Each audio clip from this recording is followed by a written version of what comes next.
I want to help take the fear out of real estate investing. And the way that I'm going to do that is I'm going to present to you a couple of concepts. I'll give you a hint. They're contrasting to each other. And I feel like by telling you these things, it's going to help paint a more clear picture as to where fear comes from in the first place. So, what are those two concepts? Here they are. Luck versus skill. When you get into real estate investing, especially because we don't learn all this in school, we haven't probably gotten a degree in it, we've only gotten what studies that we've received off of Googling it on the internet. When we get into real estate investing, very often there's a lot of luck involved. I would like that to not be the case. I would like people to focus more on skill. Luck versus skill. What does that translate to? Here's what it translates to. Luck versus skill equates to fear versus knowledge. Let that soak in a minute. Now, what are we talking about? We've shifted from luck versus skill to fear versus knowledge. Luck equals fear. Skill equals knowledge. Those are two totally different starting points for getting into real estate investing. When you are reliant on luck, meaning you're kind of throwing pasta against the wall and hoping something sticks because you don't totally know what you're doing, so you're really relying on luck, there is going to be fear involved with that for very good reason. You never want to rely on luck. You're never going to be 100% not dealing with luck. There will always be a little bit of luck, but it should not be the entire premise of your investing. Now shift over to skill, which equals knowledge. The more knowledge you have, the more skill you're going to have, and the less unknowns there's going to be. The more skill you have means the less luck you're relying on. At which point, you can start pulling some of that fear out of there. Are you following me? We talked about luck versus skill and how that equates to fear versus knowledge. The absolute number one best way to relieve a lot of the fear that you're going to have as a real estate investor is to gain more knowledge.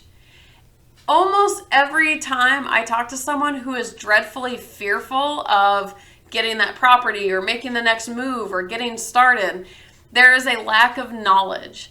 When you're lacking knowledge in anything in life, but especially in real estate investing, when you're lacking that knowledge, everything that you're doing is going to feel a lot more abstract. Abstract, if you're an artist, if you're a musician, if you're whatever in the more art-based industries, great. Abstract is amazing. But when you get into money and dollars and science, abstract is no longer really your friend. And again, this is applicable to life because anytime you're lacking knowledge or understanding, things are going to feel more abstract. One of my favorite things is I heard one time, the best way to learn something is to teach it. Do you know why that is? Because at the point that you have learned enough to teach it, you have removed the abstractness out of it. And when things are not as abstract, you can understand them easier. So, I just threw a lot of psychology words out at you. Let me give you a prime example of how this ties into real estate investing. This is just one example. If you've watched any of my videos, you know I'm a rental properties girl. So let's say that I'm going to go buy a rental property. One of the most famous questions I hear from people is, hey, Allie, do you think this would be a good investment? And my response is almost always to start, I don't know. Do you think it's a good investment? And 9 times out of 10, the people asking me that question don't know how exactly to determine if it's a good investment. Okay, so what are you lacking in that scenario? You're lacking the knowledge. What would actually make a good investment? Oh, okay. I don't know. What does make for a good rental property investment? When you can learn those things, You're no longer guessing. You don't want to be reliant on me or anyone else to tell you if something's going to be a good deal. Yes, we can be your second opinion. We can check you and see how your logic is going, but we shouldn't be the reason that you do or don't do an investment. You want to have that knowledge yourself. So in this scenario, what would it take for someone to know if something's a good investment? Well, in my mind, it would take two things. It would first take knowledge of what constitutes a successful rental property investment.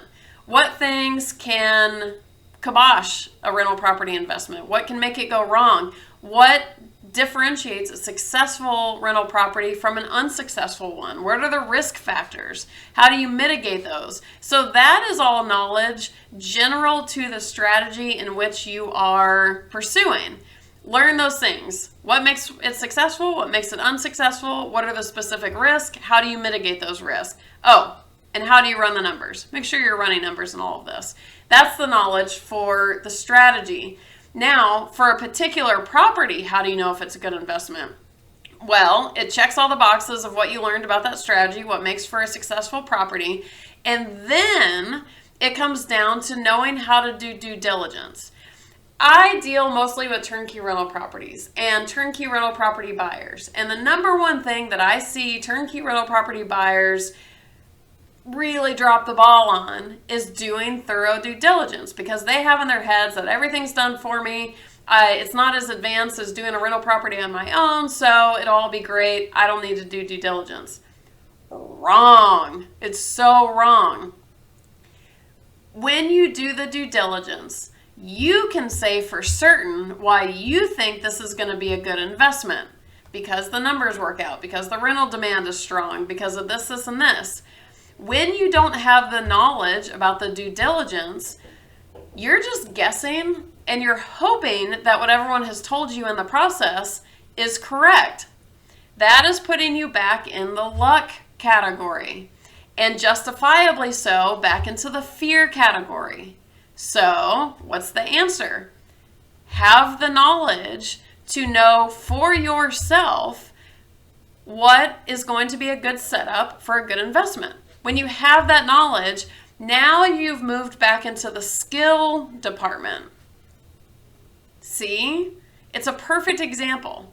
Now, I'm going to leave you with that. The answer to how to take fear out of the equation is to get more knowledge. It's just that simple.